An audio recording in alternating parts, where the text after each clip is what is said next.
So yesterday, two names made their collegiate decision out the transfer portal. Two names that not only figure to be impact guys during the fall once the season rolls around, but two names that I've been keeping up with closely, and today we need to break it all down. We need to start with former Louisiana cornerback Trey Amos making his decision, committing to the Alabama Crimson Tide over the likes of LSU and Oregon, and what this means for Alabama. And then after that, we need to talk about former Colorado Buffalo wide receiver Jordyn Tyson, who just a week ago seemed like he was a lock to the Oklahoma Sooners, but now it's Arizona State that gets a big win. We need to discuss what this means. But before we can, as always, y'all know the drill. I have got to hear from you. Hop down to the comments. Give me a Y for yes or an N for no. First and foremost, are you excited that Trey Amos commits to Alabama? And let me know what you're thinking. And then secondly, are you surprised that Jordyn Tyson did not choose the Oklahoma Sooners? I can't wait to hear from all of you. If you're new to the channel, be sure to subscribe. Hit that bell notification. I do constant college football content. You don't want to miss any of it. And if you enjoyed the content, be sure to like and comment down below. Those interactions seem small. They are truly massive, and we're on a push to 20,000 subscribers. I'd love to have you a part of this unbelievable community. But having said all that, let's jump right into this. And let's start with Trey Amos, who for Louisiana was an ace player, someone who the Cajuns could rely on defensively. And when he entered the transfer portal, he instantly became the #1 available cornerback in the transfer portal and one of the best players available in the transfer portal. Whenever we look, this is a guy that has got experience, having played in several years of college football and played really high quality football. And on top of that, he still has some eligibility left, which is one of the things we always talk about, that the transfer portal in theory can allow for you to get a player with not only experience, but a blend of experience and eligibility. And that's exactly what Alabama gets with Trey Amos, as he has 2 years remaining. And one of the things that did not surprise me at all about this move is whenever we look at the Alabama secondary as a whole. This is a secondary for Alabama that whenever we've talked about it, I've said, whenever I start doing some theory crafting as to who the starters could be, I get really excited. But one thing we all need to acknowledge, first and foremost, there's not a lot of experience in this Alabama secondary. Talent, yes. Experience, no. And two, they had quite a few guys transfer out. 3 names in the cornerback room alone enter the transfer portal since the end of the season. So because of that, I was not really surprised to see Alabama look in the transfer portal for a defensive back that they thought could help that secondary as a whole.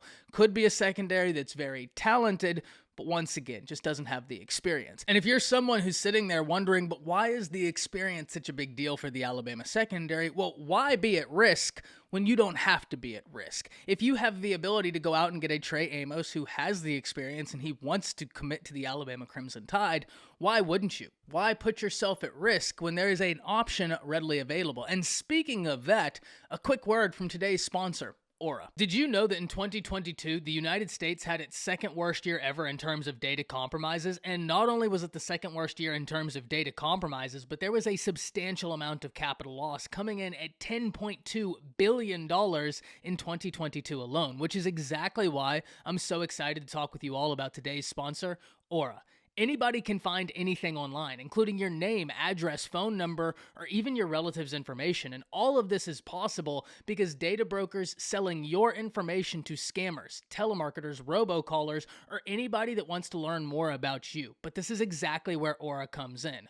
Aura will help you identify these data brokers and submit opt-out requests on your behalf, and they will even opt you out of junk mail and telemarketing lists. If you use the link shown on screen and found in the description, Aura will hook it up with 2 free weeks so that you can see just how many people are after your data. Plus, Aura monitors your emails and passwords to see if they were involved in a data break and exposed on the dark web, and will give you recommendations on what to do. Aura has a VPN, a password manager, real-time credit and identity theft monitoring, internet parental controls, and protects your devices from malware. It truly is the one-stop shop for user protections. Plus, they offer different bundles so that you can either take care of yourself or the whole family at an awesome rate. So let Aura keep you safe. Go to the link in my description to claim your 2 free week trial and start protecting yourself online. Once again, go to aura.com/ATTS to start protecting yourself online with a 2-week free trial, link in the description. Thank you so much to Aura, and back to the video. And for Alabama, Trey Amos stands 6'1", just under 200 pounds, and that's exactly what you're looking for from these Division I corners. You want that range if you can get it, and he's got the size to where, you know, if you've turned on the film, he's not scared to come down and make the tackle. So I think this is a great pickup.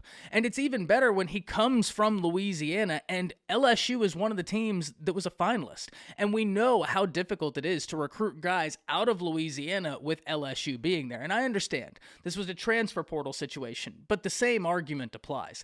LSU recruits at such an elite level. Anytime you can get a victory over them, it is absolutely a win, and especially if that player has any ties to the state of Louisiana. So for Alabama, they need to be very happy. But now let's move on. Let's talk about the Oklahoma Sooners and Arizona State battling it out for former Colorado Buffalo wide receiver Jordyn Tyson. And this was an interesting one because just like I said in the intro, if we were to go back a week and you were to ask me, where's Jordyn Tyson going to commit? It would have been instant. I would have said the Oklahoma Sooners, as all signs pointed to Tyson being a Sooner. Whenever we look at the Oklahoma Sooners wide receiver room, it's a room where they have talent, but they do not have a lot of experience. We've talked about it time and time again. Not only the amount of receptions that they lost, but the amount of production in terms of yards.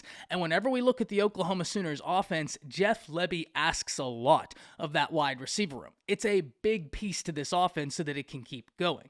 So I have not been surprised in the least to see the Oklahoma coaching staff attack the wide receiver position with the ferocity they have in the transfer portal. It's one of the areas where I said was my question for the Sooners moving into 2023, and it made complete sense to see the coaching staff get aggressive and try and get in guys to address a need. And then in comes Jordyn Tyson. Because whenever we turn on the film for Jordyn Tyson, whenever he was at Colorado, unfortunately he sustained an injury, but when he was healthy, my goodness me, he had big playability written all over him. Per ESPN, he stands 6'3", just under 200 pounds, but once again, I've seen him stand anywhere from 6 foot to 6'3", so that right there, I don't exactly know how tall he is. I've seen it listed all over the place, but one thing I do know, because you can see it on the film, when healthy, he could be a problem for whoever gets him. Whenever we look at the Oregon game, he went off. And if we look at the last 3 games he played, he was hyperproductive. So much so that at the end of the season, he was averaging over 21 yards per reception, which is just insane.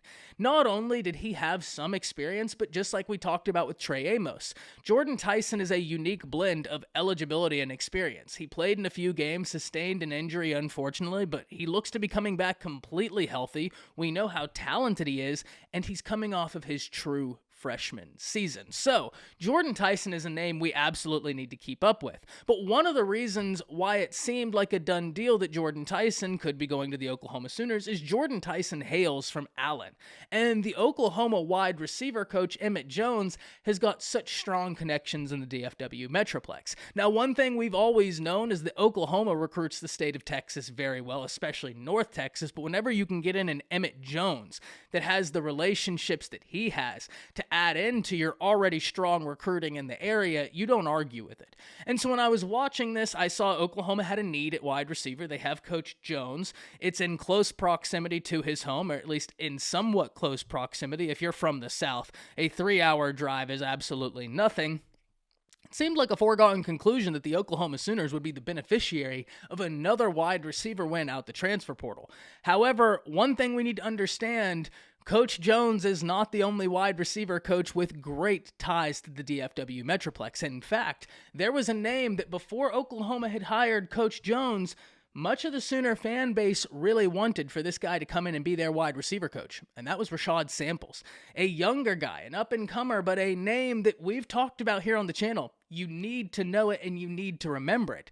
Well, lo and behold, he now is employed at Arizona State University. Not only him, but Brian Carrington, another guy who's been an ace recruiter in the state of Texas, someone that the Texas Longhorns utilized, someone that TCU utilized, someone that USC utilized, and now he finds his way to Arizona State. So Kenny Dillingham and the Sun Devils, they get a big win in Jordyn Tyson, and I've been talking about Arizona State on the lives, that they're a team I'm really interested in watching. And really, since before Kenny Dillingham got there, whenever they were going through all of the chaos, I kept talking about Arizona State, saying they're a team I'm super intrigued with because how are you going to exit all this chaos? I would always talk about it with Jaden Daniels, that I didn't know how we could in any fairness, grade Jayden Daniels when he was at Arizona State. He had a stellar freshman year, but then after that, he was in a team that was the definition of chaotic, and I don't think it's easy to flourish in chaos. So, it's going to be interesting to see what Kenny Dillingham does to try and get Arizona State back on track. But there is one thing we need to acknowledge. Getting wins such as this, such as Jordyn Tyson, those are wins you want to be able to get because this guy can come in and day one be a contributor for this offense for the Sun Devils. So, for the Oklahoma Sooners, you're still after Keon Coleman, a very talented wide receiver. That's something we're going to have to watch. But on top of that, you've already gotten some additions out the transfer portal in that wide receiver room. Brennan Thompson, Andrell Anthony. So, you have addressed the need. It's all about getting those guys up to speed by the time the season gets here and seeing how they can contribute. But I can't wait to hear from all of you. Hop down to the comments. Let me know what you're thinking about these two additions. That's it. See you.